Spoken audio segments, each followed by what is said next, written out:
अपने अपने मजहब पर अमल करने की, अपने अपने मजहब पर मेहनत करने की, तबलीग करने की। कोई मना नहीं कर सकता। आप टोपी पहनते हैं, मैं शेरवानी पहनता हूं। आप दाढ़ी रखते हैं, आप जलसा सजाते हैं। बांग्लादेश से, पड़ोसी मुल्क से मोहतरम हमारे प्यारे मुकर्रिर आते हैं तो हमको परमिशन देता है। क्योंकि freedom to manage religious affairs, Bharat के संविधान का दफा नंबर, आर्टिकल नंबर 26 यही है ना, freedom to manage religious affairs. Hindustan के गृह मंत्री साहब, मैं तालिब इल्म हूं, लेकिन अपनी तकरीर में हमें उम्मीद है कि मैं खता नहीं करूंगा। अल्लाह की जात से मैं उम्मीद है। आप तो खता कर जाते। क्या बोले उत्तर प्रदेश के लोगों, जो लोग 12 में जिताओ और 12वीं में जो बच्चे पास हो जाएंगे उनको इंटर में 10 क्लास में दाखिला देंगे। जो 12 में पास हो जाएगा तो वो 13 में नहीं जाएगा। लेकिन क्या बोले, जो 12 में पास हो जाएंगे उनको 10 क्लास में लाकर भर्ती कर देंगे। और वैसे ही हो रहा है। देश तो आगे बढ़ रहा है, कभी लॉकडाउन लगा के, और कभी कोरोना, और कभी मास्क पहनवा के, और कभी कभी वो 8 बजे से लेकर सुबह तक का लॉकडाउन। कोरोना के 8 बजे से सुबह 9 बजे तक आता है, और वो भी उस वक्त में आता है कब, 8 बजे से तो सड़कें खाली हो जाती। अब कोरोना क्यों आता है जी उस वक्त में? हमको ये, आपको समझ में नहीं आया होगा, हमको भी नहीं आया। भाई लॉकडाउन वहां लगाते हैं, कर्फ्यू वहां लगाते हैं जहां भीड़ भाड़ ज्यादा होता है, ताकि कोरोना अगर आए तो कम लोगों को हमला करे। अब रात में ऑलरेडी 8 बजे रात से लेकर सुबह 5 बजे तक तो खुद ब खुद सब लोग घर में चले गए। अब नाइट कर्फ्यू लगा करके क्या फायदा? एक तो ये चीज समझ में नहीं आई। शायद ऊपर से कोरोना डीएम साहब को कह देते होंगे कि मोहतरम डीएम साहब, हम रात को घूमने के लिए आ रहे हैं, पिकनिक, कहां, दीघा, रास्ता साफ कर दीजिएगा। हफ्ते में 2 दिन कोरोना लॉकडाउन, 2 दिन संपूर्ण लॉकडाउन। कौन सा? शनिचर इतवार। अब बाकी 6 दिन क्या? 6 दिन क्या वो कोरोना ये कह के हम 6 दिन नहीं आएंगे, हम बांग्लादेश घूमने चले जाएंगे 6 दिन, 2 दिन आएंगे, 2 दिन लॉकडाउन लगा दो। अजीब बात, हमको तो ये चीज समझ में नहीं आई। बहरे कैफ, जैसे वो बोल रहे हैं कि 12 क्लास में जो लड़के पास होंगे उनको 10 क्लास में आके उनको एडमिशन देंगे। 12 के बाद ऊपर जाएगा कि नीचे आएगा? जैसे आपने देश को नीचे किया, जैसे आपने हिंदू मुसलमान करके कुर्सी पर बैठे, तो यहां की इकोनॉमिक और जीडीपी घर कर कमजोर हो गई। एक बच्चा हमारा जवान मारा जाता है नामालूम अफराद के जरिए से हावड़ा में, अभी तक उसके कातिलों को नहीं पकड़ पाए। मुजरिम है ऐसे लोग। मेरे नौजवानों, मेरे साथियों, हमने बात शुरू वहां से की थी, हमें जवानों के ऊपर तकरीर करनी थी, जवान की जिंदगी के ऊपर हमें तकरीर करनी थी, क्योंकि आजकल हमारे जवान भटक ज्यादा रहे। वही जवान जो भटक गए, खामखा के नारे लगाकर बेटी को परेशान कर दिया। लेकिन जवानों, जो जिंदगी आपकी बची है, इस जलसा कमेटी के जितने भी नौजवान और जितने भी यहाँ पर जुड़े हुए हमारे साथी जो आए हुए, उन सबसे मैं गुजारिश करूंगा कि अल्लाह तबारक व तआला ने जिंदगी का एक खूबसूरत मौका आपको इनायत फरमाया है। आप इसको सही इस्तेमाल कीजिए, और यकीनन जब ये जवान अपनी जिंदगी के अंदर में कोई मिशन तय करता है तो उस कौम की तकदीर बदल जाती है, उस कौम के मिजाज बदल जाते हैं, उसके अंदर की परेशानियां खत्म होने लगती है। आप याद कीजिए, मोहम्मद रसूलुल्लाह को नबूवत मिली कितने साल में? 40 साल में। उसके बाद जो आप अलैहिस्सलाम के साथ जो सहाबा जुड़े हैं, जो सहाबाए कराम ने ताउन पेश किया है, वो बहुत ज्यादा बूढ़े नहीं थे। हजरत अबू बकर सिद्दीक की उम्र कितनी थी? मात्र 38 साल की उम्र थी। हजरत उस्मान की उम्र कितनी थी? 20 साल की उम्र थी जब ईमान ला। हजरत उस्मान की उम्र 20 साल थी। हजरत उमर फारूक जब इस्लाम ले आए, जब कलिमा पढ़ा उन्होंने, वो नबी को कत्ल करने चले थे, लेकिन खुद ही मुसलमान बन गए। जब कुरान करीम को सुना उन्होंने तो दिल की कैफियत बदल गई। तो उमर फारूक की उम्र कितनी थी जवानों? 26 साल की उम्र थी। ये बात अपने जहनों में बिठा करके रखिएगा। हजरत मुसअब बिन उमैर की उम्र कितनी थी? 36 साल उनकी उम्र थी जब वो ईमान लाए। और एक छोटे बच्चे कौन? हजरत अली रज़ी अल्लाह तआला कितनी उम्र थी जब वो ईमान लाए? 12 से लेके 14 साल। 12 से लेके 14 साल जब ईमान लाने के लिए आए, मोहम्मद रसूलुल्लाह से कहा कि prophet, I want to convert my religion into Islam, I will accept the Islam. हजरत नबी करीम अलैहिस्सलाम ने कहा कि अली तुम मत कबूल करो। क्यों? पहले जाकर अब्बा से पूछो। अब्बा कौन? ख्वाजा अबू तालिब से पूछो। उस वक्त अल्लाह के नबी भी ख्वाजा अबू तालिब के निगरानी में थे। तो इन्होंने क्या कहा हजरत अली ने? हजरत अली ने कहा कि अल्लाह के नबी एक सवाल का जवाब दीजिए मुझे। कहा क्या बात? कहा ये बताइए कि जब अल्लाह ने मुझे पैदा किया, पैदा करने का इरादा किया, तो मेरे अब्बा से मशवरा किया था क्या? उन्होंने कहा कि नहीं। तो कहा कि जब अल्लाह से मेरे अब्बा से मेरे अल्लाह ने जब मशवरा नहीं किया मेरी पैदाइश के लिए, तो मैं उस अल्लाह के पैगाम को कबूल करने में मैं अपने अब्बा से क्यों मशवरा करूं? इतने छोटे बच्चे हैं, 10 साल 12 साल की उम्र है। आजकल हमारे 12 साल का बच्चा क्या करता है? गिल्ली डंडा खेलता है, क्रिकेट खेलता है, न पढ़ते, न कुरान पढ़ते, न मकतब जाते, न स्कूल जाते। ताज्जुब है ऐसी कौम पर 12 साल की उम्र में इतनी जहानत। हजरत अली रजी अल्लाह तआला अन्हु, हजरत ज़ैद बिन हारिस, उसामा बिन ज़ैद 16 साल की उम्र में 17 महीने के अंदर कुरान करीम का ट्रांसलेटर बने। हजरत इमाम मालिक 17 साल की उम्र में मदीनतुल मुनव्वरा का मुफ्ती और वहां का जस्टिस बने, जजेस ऑफ इस्लाम बने 17 साल की उम्र में। तमाम मुफस्सिरीन का कलम जहां रुक जाए, जहां हजरत अब्बास अब्दुल्ला इब्न अब्बास की रिवायत आ जाती है, इतने बड़े मुफस्सिर बने। 16 साल की उम्र है हजरत अब्दुल्ला इब्न अब्बास की। सबसे बड़े मुफस्सिर कौन? अब्दुल्ला इब्न अब्बास रजी अल्लाह तआला अन्हु 16 साल की उम्र में मुफस्सिरीन के तफसीर के इमाम बने। मोहम्मद बिन कासिम 17 साल की उम्र में राजा दाहिर को धूल चटाने वाला जवान, और फिर मोहम्मद अल फातेह कुस्तुनतुनिया को फतह करने वाला, और फिर जनाब अब्दुर्रहमान इब्न औसर पूरे यूरोप के ऊपर कब्जा करने वाला। मेरे भाइयों, ये वो नौजवान है जिन्होंने तारीख की दिशा बदल दी। उन सबको छोड़िए, एक मासूम बच्चा 2 तारीख के अंदर उनका नाम, एक का नाम मुअव्विज़, एक का नाम मुआस। इस धरती का सबसे बड़ा फिरौन कौन? अबू जहल। इस धरती का सबसे बड़ा दुश्मन कौन? उमैर बिन वहब। इस धरती का सबसे बड़ा दुश्मन कौन? फिरौन कौन? अबू जहल। अबू जहल का खात्मा किसने किया? 2 छोटे बच्चे, एक का नाम मुअव्विज़, एक का नाम मुआस एंड मुअव्विज़ बिन अफरा। जंगे बद्र में मैदान में सारी तरतीबें लगी हुई है, फौजी खड़े हैं, एक तरफ से एक सहाबी थे बीच में, एक तरफ वो छोटे मुआस, एक मुअव्विज़। कितनी उम्र है उनकी? कितनी होगी? आप लोग कहेंगे कि मौलाना 25-30 साल की होगी। 25-30 साल उम्र नहीं थी। एक की उम्र 13 साल, एक की उम्र 14 साल। ये जवानी बताइए। एक बालिग हो गए थे, एक बालिग भी नहीं हुए थे।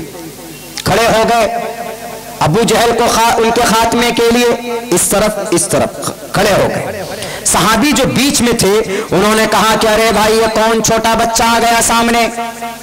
अब इन दोनों छोटे बच्चों को मैं संभालूंगा कि मैं अबू जहल का मुकाबला करूंगा? ये सोच रहे थे सहाबी, क्योंकि छोटे बच्चे, अगर जवान कोई पहलवान होता तो हमको मदद मिलती, यही सोच रहे थे वो। इतने में छोटा बच्चा बोला एक तरफ से मुआज़, ए चचा, आप अबू जहल को जानता है? उन्होंने कहा कि क्या करोगे? कहा कि नबी को गाली देता है, नालायक, छोड़ेंगे नहीं। जय श्री राम का नारा लगाता है और मुसलमानों को मारता है, छोड़ेंगे नहीं। दूसरे ने कहा कि चचा, जरा बता सकते आप कौन सा है उनमें से, जरा बताइए तो मुझे। उस सफ में कौन है? उन्होंने कहा क्या करोगे? कहा कि छोड़ूंगा नहीं आज। कहा बता दीजिए पहचान क्या? कहा वो जो घोड़े पर बैठकर जो इधर से उधर टहल रहा है ना, जो हाथ में डंडी है, वो जो सफाई सीधी कर रहा वही है अबू जहल। इतना सुनना था कि अपनी जान की परवाह किए बगैर दोनों शेर के तरह, भूखे शेर के तरह लपके और फिर उनके करीब गए और जाकर जोर से हमला किया, उनके पिंडली काट दी, घोड़े से नीचे गिराया। इतने बार किए उन दोनों नौजवानों ने।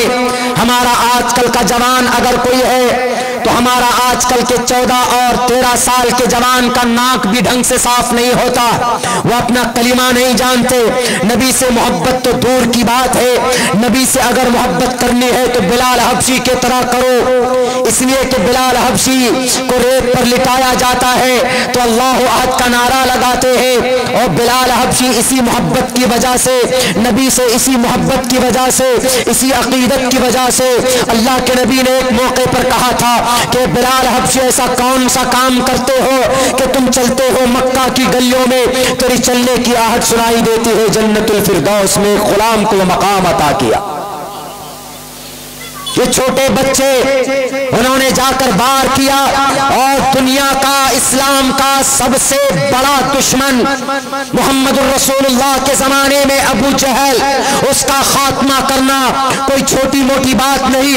उम्र कितनी थी? एक की 13 साल और एक की 14 साल उम्र थी।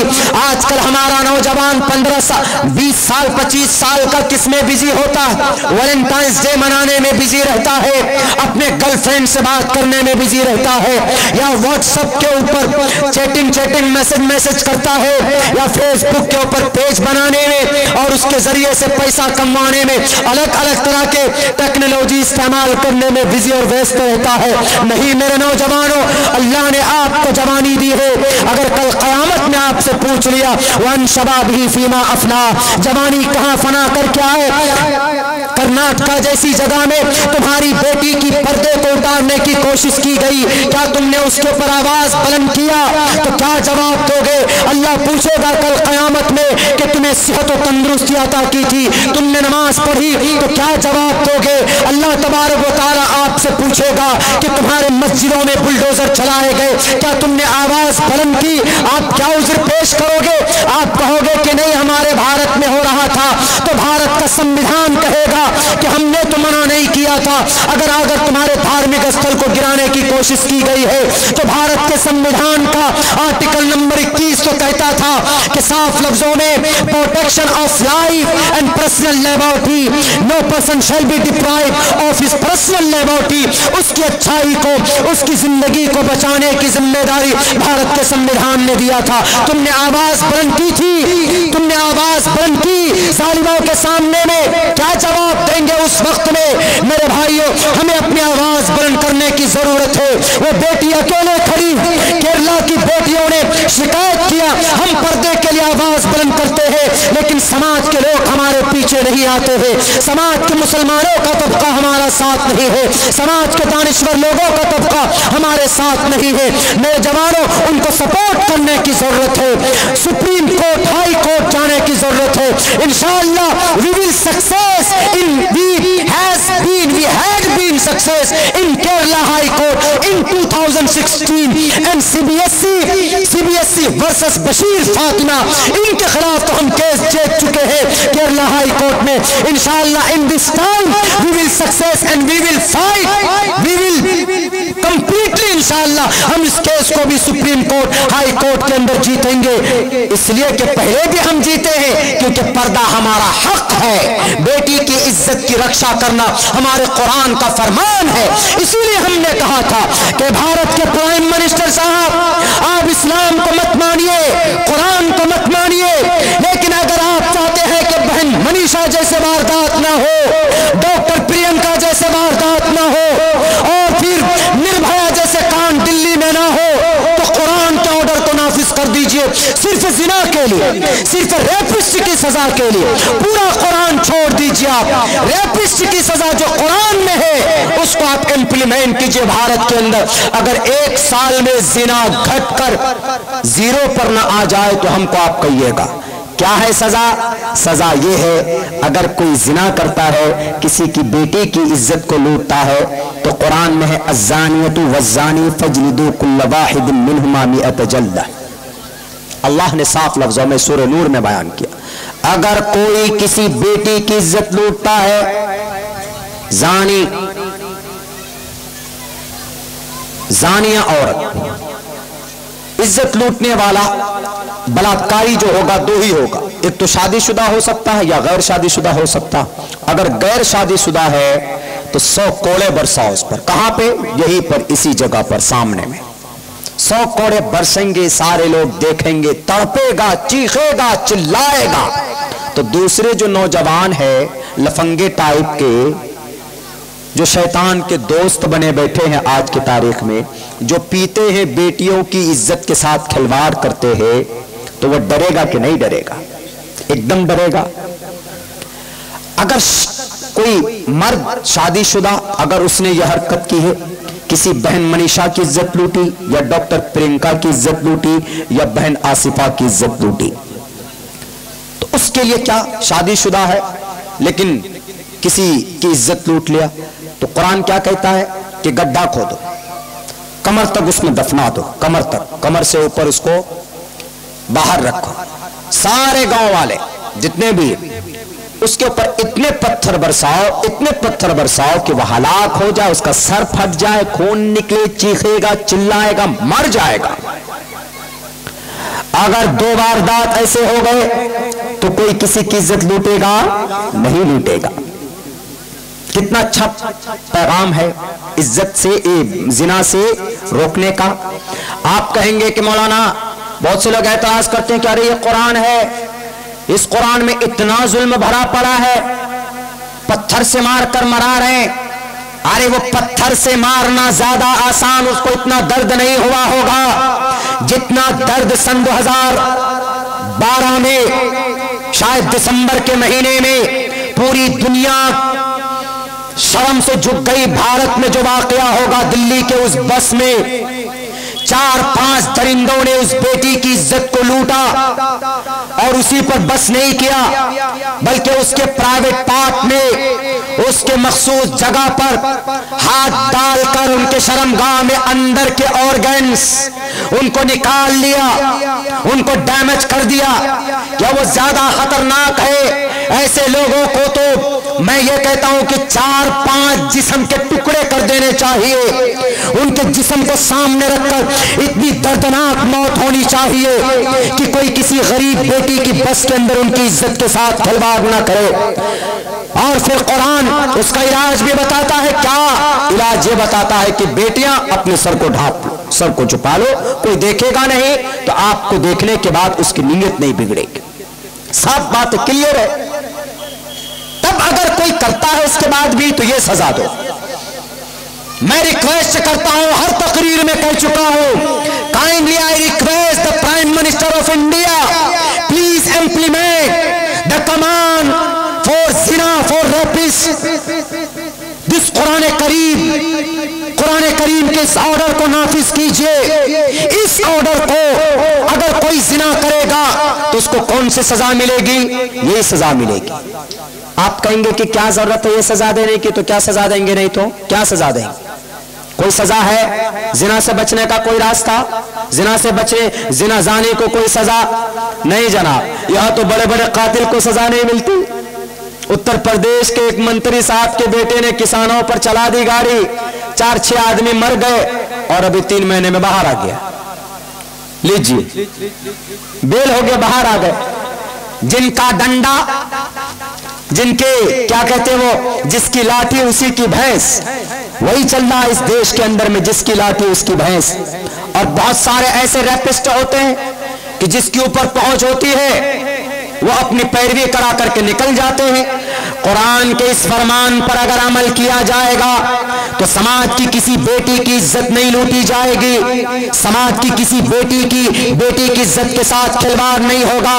हम कसम खाकर कहते हैं सिर्फ 6 से 1 साल के बीच तक आप इस कानून को नाफिज कर दो, इंशाअल्लाह हमें कभी उम्मीद है कुरान की बरकत से, जहां पर जिना अभी 1 मिनट में तकरीबन 42 जिना के वारदात हमारे भारत में होते, अगर जिना के वारदात घटकर 0 पर ना जाए तो आप हमारा नाम बदल दीजिएगा, लेकिन शर्त यह है कि इस पर अमल करना होगा।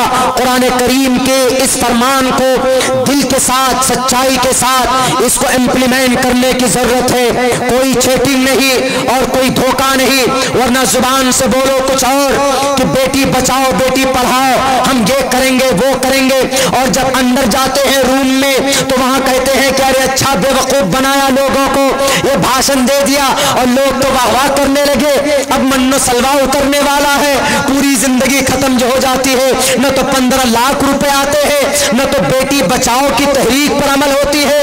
1 करोड़ 12 लाख बेटियां पिछले 4 साल के अंदर उनको एबॉर्शन करके मार दिया गया है। क्यों नहीं आप उस पर एक्शन लेते जनाब, क्यों नहीं लेते?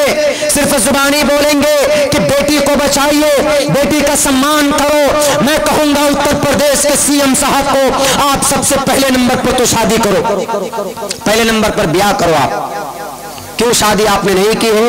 औरत का सम्मान आप नहीं जानते। पहले शादी करेंगे तब ना पता चलेगा कि बेटी की क्या अहमियत है, बीवी की क्या अहमियत है। पहले शादी करने की जरूरत है। वो शादी करते नहीं है और बेटी की अहमियत का पता चलता नहीं। एक साहब ने शादी की है तो 42 साल से अपनी बेटियों, अपने बीवी को छोड़कर आए हुए हैं। 42 साल हो गए अपनी बीवी के पास नहीं गए। कौन? हमारे देश के सबसे बड़े नेताजी। बेटी का सम्मान तो जब ही होगा ना कि जब बेटी होगी, उनकी बेटी नहीं, उनके बेटे नहीं और इनकी बीवी नहीं।